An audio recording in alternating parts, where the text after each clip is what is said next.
আসসালামু আলাইকুম ওয়া রাহমাতুল্লাহি ওয়া বারাকাতুহু।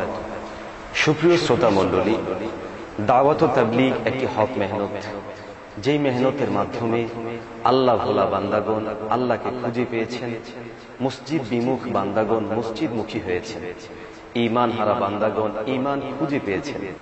এক কথায় ইসলামের সাথে সম্পৃক্ত নন এমন বহু লক্ষ কোটি বান্দা আল্লাহর সাথে সম্পৃক্ত হওয়ার, ইসলামের সুশীতল ছায়ায় আসার সৌভাগ্য অর্জন করেছে। ইদানিং কিছু ভাই এই হক মেহনতকে কলুষিত করার জন্য, প্রশ্নবিদ্ধ করার জন্য, এই হক জামাতের সামনে চলমান যে প্রক্রিয়া সেটাকে গতিরোধ করার উদ্দেশ্যে আমি বলবো, তারা বিভিন্ন ভিডিও নেটে, মিডিয়ায়, অনলাইনে ছড়িয়ে দিচ্ছে, যার কারণে সাধারণ মানুষ খুবই বিভ্রান্ত হচ্ছে। এর মধ্যেই কিছু ভিডিওর জবাব আজকে আপনাদের সামনে আমরা তুলে ধরতে বাধ্য হচ্ছি। আসুন প্রথমে আমরা ভিডিওটা শুনে নিই।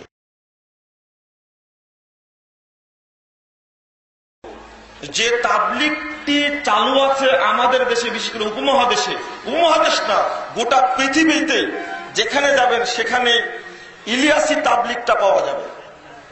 অথচ ইলিয়াসি তাবলীগ সম্পর্কে আপনি এতটুকু জেনে রাখুন যে এই তাবলীগের রীতি, পদ্ধতি, দর্শন সবই নাজিল হয়েছে স্বপ্নে। এই তাবলীগের তরিকাটাও আমার উপরে স্বপ্নে নাজিল হয়েছে। আচ্ছা বলুন, পৃথিবীর ইতিহাসের সর্বশ্রেষ্ঠ মুবাল্লিগের নাম কি? মুহাম্মদ সাল্লাল্লাহু আলাইহি সাল্লাম। ইয়া আইয়ুহার রাসূল বাল্লিগ মা উনজিলা ইলাইকা। আমি বলছি, রাসূলের তরিকাটা থাকতে আপনার উপরে স্বপ্নে কখনো উলুমে সহিয়া নাজিল হবে না, তাবলীগের তরিকাও নাজিল হবে না। আর এটা অবশ্যই যদি নাজিল হয়ে থাকে, এটা আল্লাহ নাজিল করেননি। কি নাজিল করেছে? পরিষ্কার কথা।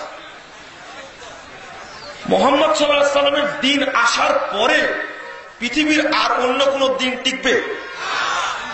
তাওরাত কি টিকেছে? ইনজিল কি টিকেছে? মুহাম্মদ বাদ দিয়ে মুসা আলাইহিস সালামের আনুগত্য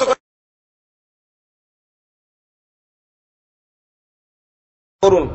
প্রথমত বলতে চাই, এই সমস্ত স্বপ্নে পাওয়া ধর্ম যদি আপনি গ্রহণ করেন আর আল্লাহর পক্ষ থেকে ডাইরেক্ট জিবরিল আমিনের মাধ্যমে মুহাম্মদের উপরে নাজিল হওয়া, সাহাবে কেরামের পক্ষ থেকে পাওয়া, স্পষ্ট হওয়া, প্রতিরোধ, স্বচ্ছ এবং সুন্দর মসৃণ, পরিষ্কার, দীপ্তিমান, উজ্জ্বল শরীয়ত পাওয়ার পরে যদি ওই স্বপ্নময় ধর্মকে আপনি গ্রহণ করেন, আপনার ঈমান থাকবে?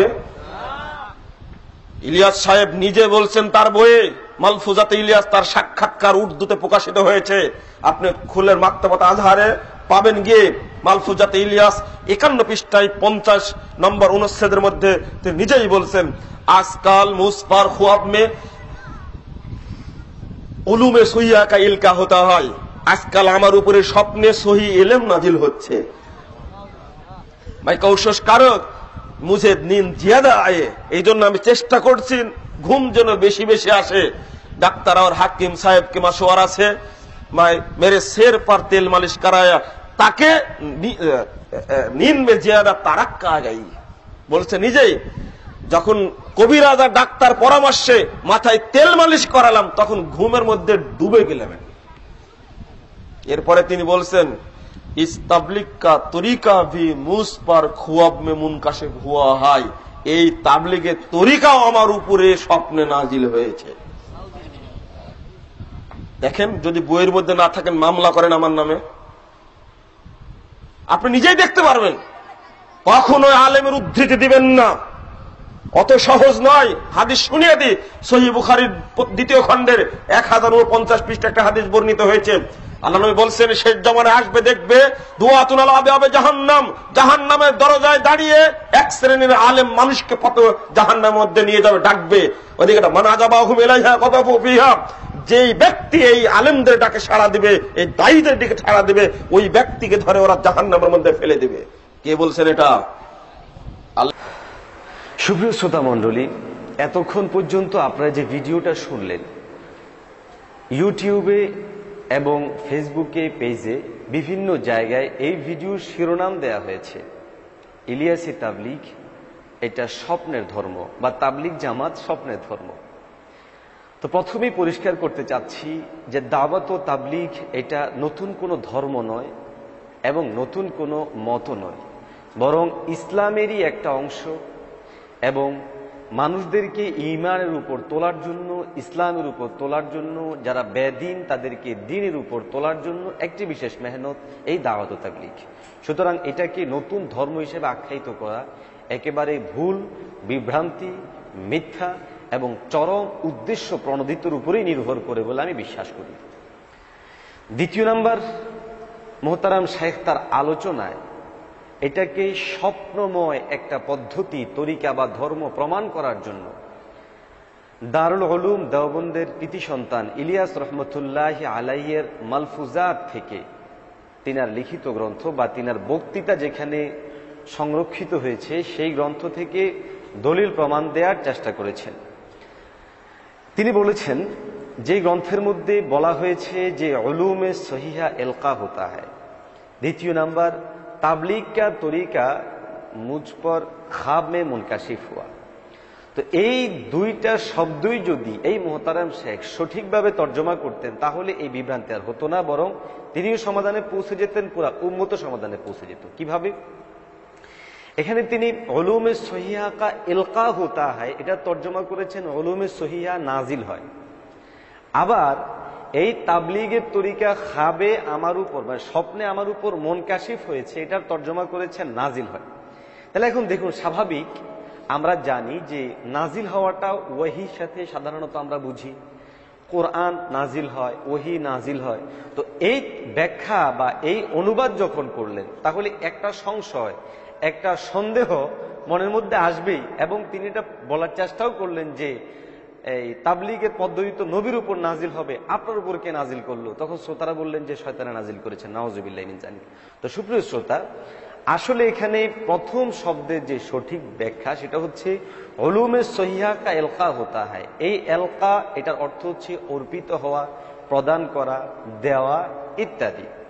সুতরাং ইলিয়াস রহমতুল্লাহ আলাই এটা বলাটা একেবারেই যৌক্তিক যে ইলমে সহিহা আমাকে অর্পণ করা হয়েছে আল্লাহর পক্ষ থেকে, দেয়া হয়েছে আল্লাহর পক্ষ থেকে, স্বাভাবিক এটা হয়েই থাকে। দ্বিতীয় নাম্বার হচ্ছে খাব মে মুনকাশিফ হুয়া, এটাও তিনি তর্জমা করলেন নাজিল হয়েছে। এখানে নাজিল হয়েছে তর্জমা নয়, আপনারা ডিকশনারি খুলে দেখুন, সেখানে আপনারা অনুবাদ পাবেন উন্মুক্ত হওয়া, খুলে যাওয়া, দেখা, আবিষ্কার হওয়া ইত্যাদি।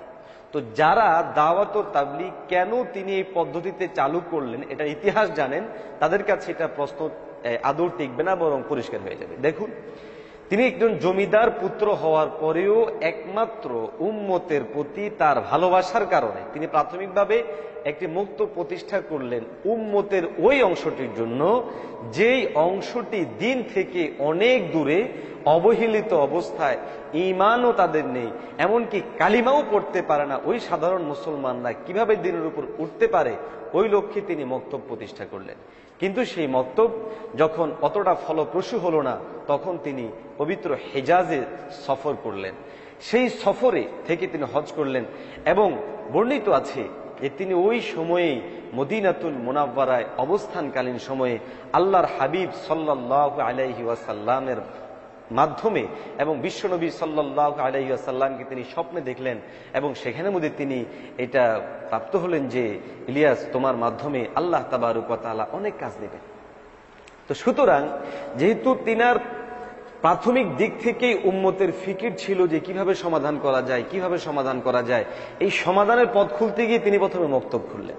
তো খাবের মাধ্যমে অনেকে মুনকাশিফ করে দেওয়া হলো, উন্মোচন করে দেওয়া হলো, আবিষ্কার করে দেওয়া হলো, পরিষ্কার করে দেওয়া হলো যে তুমি এই পন্থায় আগাও। তাহলে বোঝা যায় যে এই শব্দগুলোর সঠিক ব্যাখ্যা করলেই আমাদের মধ্যে এখানে কোনো প্রকার সমস্যা তৈরি হইতো না। বাকি থেকে গেল এই স্বপ্নটা প্রমাণ হতে পারে কিনা। যেমনটা তিনি তার বক্তব্যে বললেন যে স্বপ্নে পাওয়া কোনো জিনিস কোনো দিনও কি মানুষের জন্য গ্রহণযোগ্য হতে পারে, এটা কি শরীয়ত হতে পারে, এভাবে তিনি আখ্যায়িত করলেন। তা আমরা বলি নবীদের স্বপ্নে প্রাপ্ত জিনিস সেগুলো শরীয়ত হয়, আর উম্মত স্বপ্নে প্রাপ্ত জিনিস শরীয়তকে মানার জন্য সহায়ক হয়। আর এটা একেবারে প্রসিদ্ধ কথা, সহজ কথা, এবং সবাই মানে। এবং আমি যে কথাটা বলবো পরিষ্কার ভাষায়, সেটা হচ্ছে স্বপ্ন শুনলেই যেন আমরা দৌড় দিয়ে না উঠি, বরং স্বপ্ন কত প্রকার, প্রত্যেক প্রকারের কি হুকুম এটা আমাদেরকে জানতে হবে। আপনারা তাফসির কুরতুবী খুললেও পাবেন, তাফসির মাযহারি, তাফসির ইবনে কাসির সহ সূরা ইউসুফ আলাইহিস সালাতু ওয়াস সালামের ঘটনায় আপনারা সেখানে বিস্তারিত পাবেন যে স্বপ্নকে 3 ভাগে ভাগ করা হয়েছে। যেগুলো একটা স্বপ্ন হচ্ছে স্বপ্ন রাহমানি, আরেকটা হচ্ছে শয়তানি, আরেকটা হচ্ছে খেয়ালি। অন্য ভাষায় রুয়ায়ে সালেহা, তাসবিলুশ শয়তান, 3 নাম্বারটা হচ্ছে হাদিসুন নফস। দ্বিতীয় 2 প্রকারকে অর্থাৎ হাদিসুন নফস এবং তাসবিলুশ শয়তান, এই 2 প্রকারকে কেউ এই শরীয়তের দলিলও মানে না এবং সেগুলোকে নির্দেশনা হিসেবেও গ্রহণ করে না। হাদিসুন নফস মানে হচ্ছে আমি প্রতিদিন অনেক জিনিস কল্পনা করি, এটা আমি স্বপ্নের মধ্যে দেখা। আর তাসবিলুশ শয়তান মানে হচ্ছে শয়তানে আমাদের মধ্যে কোনো কুমন্ত্রণা দেওয়া। তো ওই 2টাকে দলিল হিসেবে গ্রহণ করা হয় না। বাকি প্রথম প্রকার যেটা রুইয়ায়ে সালেহা, আম্বিয়ায়ে কেরামরা দেখলে সেটা শরীয়ত, আর উম্মতের মধ্যে কেউ দেখলে সেটা শরীয়ত মানার জন্য সহায়ক হয়। যেমন একজন বান্দা নামাজ পড়ে না, তো আল্লাহ তাবারক ওয়া তাআলা ওই বান্দাকে স্বপ্নের মাধ্যমে ধমক দেওয়া, নামাজ না পড়লে তোমাকে এই শাস্তি দিব, তাহলে সে বান্দা নামাজ পড়বে। তাহলে এটা তাকে শরীয়ত মানার জন্য সহায়ক হলো। আর এই সহায়ক হওয়াটা অবশ্যই প্রমাণিত, এটা হতেই পারে এবং বহু জায়গায় এমনটা হয়েছে বলে আমরা দেখে থাকি। যেমন ইমাম বুখারী রহমতুল্লাহ আলাইহি, এই যে বুখারী লিখলেন, কেন লিখেছেন? হাদিউস সারি নামক গ্রন্থে 9 নম্বর খণ্ডের 65 নম্বর পৃষ্ঠায় ঘটনা বর্ণিত হয়েছে। তিনি বলেন যে আমি একবার স্বপ্নে দেখি বিশ্ব নবীকে আমি হাত পাখা দিয়ে বাতাস করছি। তো আল্লাহর হাবিব সাল্লাল্লাহু আলাইহি ওয়াসাল্লামের শরীর থেকে ওই বাতাস করা অবস্থায় মশামাছি ধরেছে। আমি তখন একজন মনীষীর কাছে গেলে তিনি বললেন, বিশ্ব নবীর উপরে কেউ যদি মিথ্যারোপ করতে চায় তাদের ওই ষড়যন্ত্রের মূলোৎপাটন তোমার মাধ্যমে আল্লাহ পাক করবেন। তিনি বলেন আমি এই স্বপ্ন দেখার মাধ্যমে এই বুখারী শরীফ লেখার প্রতি আমি উদ্বুদ্ধ হয়েছি। তো সুপ্রিয় শ্রোতা, এখানে ওনার স্বপ্ন দেখাটা শরীয়ত হয়নি, বরং বুখারী শরীফকে লেখার জন্য একটা উদ্বুদ্ধবাচক জিনিস হয়েছে। সুতরাং এখন আমরা যদি বলি স্বপ্নই মানা যাবে না এবং সব স্বপ্নই ভুল, তাহলে এটা ভুল হবে। সবচেয়ে বড় বিষয়, আমরা কিভাবে স্বপ্নকে অবহেলা করব? যদি আমরা অবহেলা করি তাহলে এই যে আমরা অনেক বিপদে পড়লে আমরা অনেক সময় সলাতুল ইস্তেখারা পড়ে থাকি। তো এই সলাতুল ইস্তেখারার মাধ্যমে আল্লাহ আমাদেরকে যেই জিনিসটা সমাধান দেওয়ার একটা ইঙ্গিত দিয়ে থাকেন, ওই ইঙ্গিতটাই তো আল্লাহর পক্ষ থেকে নেয়ামত, এটা হতেই পারে। দ্বিতীয় নম্বরই হচ্ছে, আমরা সবাই জানি আল্লাহর হাবিব সাল্লাল্লাহু আলাইহি ওয়াসাল্লামের কবর থেকে যখন লাশ চুরির জন্য ইহুদিরা ষড়যন্ত্র করতে আসে, তখন বিশ্বনবী সাল্লাল্লাহু আলাইহি ওয়াসাল্লাম কিন্তু মিসরের বাদশাকে দেখিয়েছিলেন, সেটাও তো সত্য স্বপ্ন হিসেবে প্রমাণিত হয়েছে। সুতরাং যে সমস্ত ভাইয়েরা আজকে এই ধরনের উলট পালট বক্তব্য দিচ্ছেন, আরো কত হাস্যকর দেখুন। বলা হচ্ছে যে মুবাল্লিগ তো হলেন বিশ্বনবী, তাবলীগের পদ্ধতি তরিকা হয়েছে বিশ্বনবীর উপর, আপনার উপর কার তরিকা হয়েছে? প্রিয় ভাই, ওই প্রশ্ন করার উপর আপনি নিজের উপর নিজে চিন্তা করা উচিত যে আমি কেন মানুষদেরকে আহ্বান করছি, দাওয়াত দিচ্ছি, তাহলে আপনারাও কোনো মানুষকে দাওয়াত দিতে পারবেন না, আমরাও দিতে পারবো না। তাছাড়া পরিষ্কার এসেছে বাল্লিগু আন্নি, আমার পক্ষ থেকে দাওয়াত দাও। আল্লাহর হাবিব প্রথম মুবাল্লিগ এবং তিনিই মুবাল্লিগ, তবে তার পক্ষ থেকে কি আমরা নায়েব হতে পারি না, প্রতিনিধি হতে পারি না? হতে অবশ্যই পারি। সুতরাং আল্লাহর হাবিব একমাত্র মুবাল্লিগ, তাবলীগের তরিকা ওনার উপরেই হয়েছে, এছাড়া পৃথিবীতে কেউ মুবাল্লিগ হতে পারবে না। এই ধরনের উদ্ভ্রান্ত বিভ্রান্ত কথা না বলা চাই। আর সবচেয়ে বড় বিষয় হচ্ছে, যেটা বক্তৃতার শেষ দিকে উনি বলেছেন যে আল্লাহর নবীর দিন আসার পরে সব দিন শেষ হয়ে গেছে, মুসার দিন টিকতে পারেনি, ঈসার দিন টিকতে পারে নাই, তাওরাত টিকতে পারে নাই, এগুলোই কোনো সুস্থ মানুষের কথা? কোশ্চিন কালো না। তাহলে বোঝা যাচ্ছে কেমন যেন এই পুরা দাওয়াত ও তাবলীগের মেহনতটাকে ফুল ইসলাম বিরোধী একটা তৎপরতা হিসেবে আখ্যায়িত করার অপচেষ্টা চালানো হচ্ছে। এটা অবশ্যই অগ্রহণযোগ্য এবং আমরা এই ধরনের আজে বাজে জিনিস কামনা করতে পারি না। এবং তারা যে সমস্ত কথা বলেন সেগুলো অবশ্যই সমীচীন নয়, বরং অসমীচীন হিসেবে আমরা মনে করে থাকি। তো সুপ্রিয় শ্রোতা মণ্ডলী, সুতরাং আপনারাও স্বপ্ন কথা শুনলেই বিভ্রান্ত হবেন না, বরং স্বপ্ন বিষয়ে হাদিস শরীফের মধ্যে পরিষ্কার এসেছে। যেমন মুসলিম শরীফে 2 নম্বর খণ্ডে 241 নম্বর পৃষ্ঠায়, তিরমিজি শরীফে 2 নম্বর খণ্ডে 52 নম্বর পৃষ্ঠায়, মিশকাত শরীফে 394 নম্বর পৃষ্ঠায় এবং সহিহ বুখারীতে দ্বিতীয় নাম্বার খণ্ডে 1035 নাম্বার পৃষ্ঠার মধ্যে স্বপ্ন বিষয়ক বিস্তারিত আলোচনা করা হয়েছে। তো যেহেতু ইলিয়াস রহমতুল্লাহ আলাই আল্লাহর হাবিব সাল্লাল্লাহু আলাইহি ওয়াসাল্লামকেই দেখেছেন, আর আল্লাহর হাবিব সাল্লাল্লাহু আলাইহি ওয়াসাল্লামকে দেখাটা সত্য, যেটা বুখারী শরীফের হাদিস দ্বারা প্রমাণিত, আর মুসলমানদের স্বপ্ন সেটাও সত্য।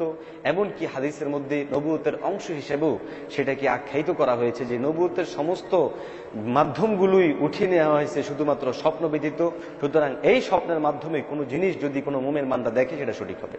পরিশেষ আমি একটা কথা বলবো, সেটা হলো এই দাওয়াত ও তাবলীগ যে তিনি স্বপ্নের মাধ্যমে দেখলেন, আমরা কিভাবে এটাকে অবহেলা করতে পারি? কোন একটা স্বপ্ন ভালো না মন্দ এটাকে নিরূপণের উপায় হবে যে ওই স্বপ্নটা শরীয়তের সাথে সাংঘর্ষিক কিনা। যদি সাংঘর্ষিক না হয় সেই শরীয়তটা আল্লাহ, সেই স্বপ্নটা আল্লাহর পক্ষ থেকে। যদি শরীয়তের সাথে সাংঘর্ষিক হয়ে যায় বুঝতে হবে সেটা শয়তানের পক্ষ থেকে। আমরা যদি দাওয়াত ও তাবলীগের উসুলের দিকে দেখি যে তারা 6টা মূলনীতির কথা বলে, একটাওকে কিয়ামত পর্যন্ত দেখানো যাবে শরীয়তের সাথে সাংঘর্ষিক দেখানো যাবে না। এই দাওয়াত ও তাবলীগের মেহনতের মাধ্যমে যারা আজকে এই মেহনতের সাথে যুক্ত, তাদের কেউ কি, যারা সঠিকভাবে এটার সাথে যুক্ত আছে, তাদের কাউকে কি দেখানো যাবে যে এরা নামাজ পড়ে না, রোজা করে না, হজ করে না, বরং এই মেহনতের সাথে যুক্ত হওয়ার পর তারা নামাজ পড়ছে, রোজা করছে, হজ করছে, যাকাত দিচ্ছে। সুতরাং বোঝা যায় এই মেহনতটা অবশ্যই একটা হক মেহনত, সঠিক মেহনত, ভালো মেহনত, যেটা তার ফলাফল দ্বারাই এই প্রমাণ হয়ে যায়। সুতরাং আমরা এই ধরনের বিভ্রান্তি থেকে দূরে থাকব। আল্লাহ তাবারক ওয়া তাআলা আমাদেরকে সব ধরনের বিভ্রান্তি থেকে দূরে থেকে সঠিক পথের উপর চলার তৌফিক দান করুক। ওয়া আখিরু দাওয়ানা আনিল হামদুলিল্লাহি রাব্বিল আলামিন।